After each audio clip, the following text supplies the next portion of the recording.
Hi guys, welcome back to my YouTube channel. ನಾನಿವತ್ತು ನಿಮಗೆಲ್ಲ ಒಂದು ರೆಸಿಪಿನ ಹೇಳ್ಕೊಡ್ತೀನಿ.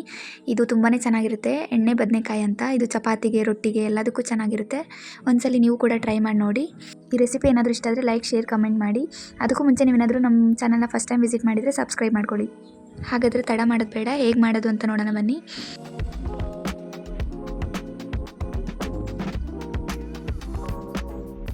ಮೊದಲಿಗೆ ನಾನಿಲ್ಲಿ ಒಂದು ಬಾಣಲಿಗೆ ಸ್ವಲ್ಪ ಎಣ್ಣೆನ ಹಾಕ್ಕೊಂಡಿದ್ದೀನಿ.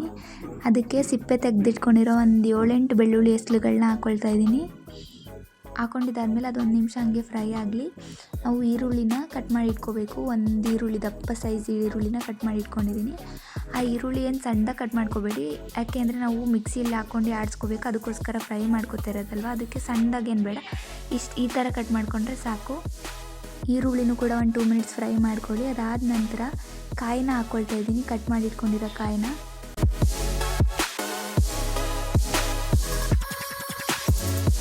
ಇವಾಗ ಇದಕ್ಕೆ ಸ್ವಲ್ಪ ಸೋಂಪನ್ನ ಹಾಕ್ಕೊಳ್ಳೋಣ. ಇವಾಗ ಇದಕ್ಕೆ ನಾನು 2 ಟೊಮೆಟೊ ಹಣ್ಣನ್ನ ಕಟ್ ಮಾಡಿ ಹಾಕ್ಕೊಳ್ತಾ ಇದ್ದೀನಿ. ಇದನ್ನು ಕೂಡ ಒಂದು 2 ಮಿನಿಟ್ಸು ಫ್ರೈ ಮಾಡ್ಕೋಬೇಕು ಹಂಗೆ.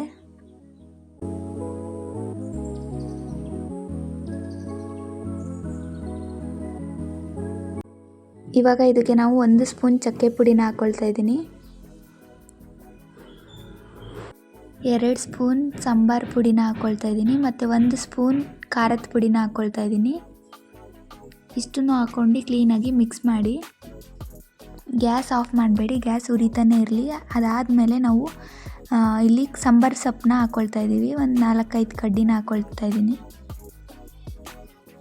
ಇಷ್ಟನ್ನು ಹಾಕ್ಕೊಂಡಿದ್ದಾದಮೇಲೆ ಕ್ಲೀನಾಗಿ ಫ್ರೈ ಆದಮೇಲೆ ನಾವು ಗ್ಯಾಸ್ನ ಆಫ್ ಮಾಡ್ಕೊಂಡು ಇದನ್ನು ಆಡಿಸ್ಕೊಳ್ಬೇಕು. ಮಿಕ್ಸಿ ಜಾರಿಗೆ ಹಾಕ್ಕೊಂಡು ನೋಡಿ, ಮಿಕ್ಸಿ ಜಾರಿಗೆ ಹಾಕ್ಕೊಂಡು ಸಣ್ಣದಾಗಿ ರುಬ್ಕೊಳ್ಳಿ, ಚೆನ್ನಾಗಿರುತ್ತೆ.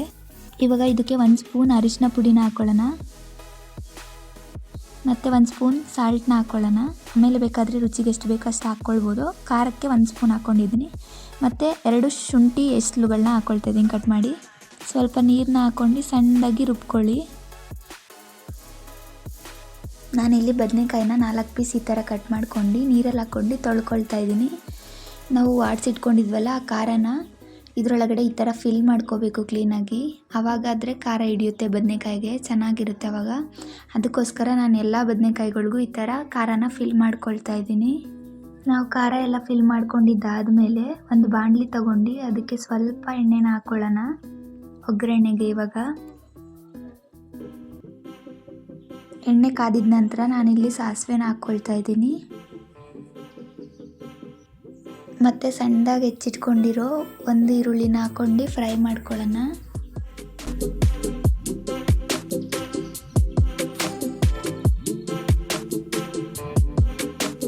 ಇವಾಗ ನಾನು ಇದಕ್ಕೆ ಕರಿಬೇವಿನ ಸೊಪ್ಪನ್ನ ಹಾಕ್ಕೊಳ್ತಾ ಇದ್ದೀನಿ. ಕರಿಬೇವಿನ ಸೊಪ್ಪನ್ನ ಹಾಕ್ಕೊಂಡಿದ್ದಾದಮೇಲೆ ನಾವು ಖಾರ ಫಿಲ್ ಮಾಡಿಟ್ಕೊಂಡಿದ್ವಲ್ಲ ಬದನೆಕಾಯಿ, ಅದನ್ನು ಹಾಕ್ಕೊಳ್ಳೋಣ. ಇವಾಗ ಒಂದೊಂದನ್ನೇ ನಿಧಾನಕ್ಕೆ ಹಾಕ್ಕೊಳ್ಳಿ. ನಾವು ಬದನೆಕಾಯಿನ ಹಾಕ್ಕೊಂಡಿದ್ದಾದಮೇಲೆ ಅದನ್ನು ಫ್ರೈ ಆಗ್ಲಿಕ್ಕೆ ಬಿಡಿ, 1-2 ಮಿನಿಟ್ಸ್ ಹಂಗೆ.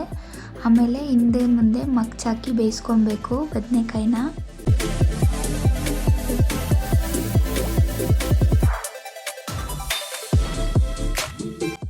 ನೋಡಿ, ಇವಾಗ ಬದನೆಕಾಯಿ ಬೆಂದಿದ ನಂತರ ಉಳಿದಿರೋ ಖಾರನ ಹಾಕ್ಕೊಂಡು ಸ್ವಲ್ಪ ನೀರನ್ನ ಆ್ಯಡ್ ಮಾಡ್ಕೊಳ್ಳೋಣ. ನಾವು ಆವಾಗಲೇ ಸ್ವಲ್ಪ ಸಾಲ್ಟ್ನ ಹಾಕಿರೋದ್ರಿಂದ ಇವಾಗ ರುಚಿಗೆ ಎಷ್ಟು ಬೇಕೋ ಅಷ್ಟು ಸಾಲ್ಟ್ನ ನೋಡ್ಕೊಂಡು ಹಾಕ್ಕೊಳ್ಳೋಣ. ನಾವು ಸಾಲ್ಟ್ನ ಹಾಕ್ಕೊಂಡ ನಂತರ ಒಂದ್ಸಲಿ ಮಿಕ್ಸ್ ಮಾಡ್ಕೊಂಡು ಒಂದು ಪ್ಲೇಟ್ನ ಕ್ಲೋಸ್ ಮಾಡಿ ಬಿಟ್ಬಿಡಿ, ಒಂದು 5-10 ಮಿನಿಟ್ಸು. ಅದು ಕುದಿ ಬಂದಮೇಲೆ ನಾವು ಗ್ಯಾಸ್ ಸ್ಟವ್ನ ಆಫ್ ಮಾಡ್ಕೊಳ್ಬೋದು. ಇಷ್ಟೇ ಗಾಯ್ಸ್, ಎಣ್ಗಾಯಿ ಕರಿ ರೆಡಿ ಆಗುತ್ತೆ. ಇದು ತುಂಬಾ ಸಿಂಪಲಾಗಿ ಮನೇಲೇ ಮಾಡ್ಕೋಬೋದು, ತುಂಬಾ ಚೆನ್ನಾಗಿರುತ್ತೆ. ರೊಟ್ಟಿ, ಚಪಾತಿ, ದೋಸೆ ಯಾವುದಕ್ಕೊಂದಕ್ಕೂ ಚೆನ್ನಾಗಿರುತ್ತೆ. ನೀವು ಕೂಡ ಒಂದ್ಸಲಿ ಮನೇಲಿ ಟ್ರೈ ಮಾಡಿ, ಹೇಗಿತ್ತು ಅಂತ ಕಮೆಂಟ್ ಮಾಡಿ. ನಿಮ್ಮ ಫ್ರೆಂಡ್ಸ್, ಫ್ಯಾಮಿಲಿ ಜೊತೆನೂ ಶೇರ್ ಮಾಡಿ. Thanks for watching guys. Next ವೀಡಿಯೋದಲ್ಲಿ ಸಿಗೋಣ. ಅಲ್ಲಿ ತನಕ ಇದೇ ಥರ ಸಪೋರ್ಟ್ ಮಾಡಿ ಗೈಸ್.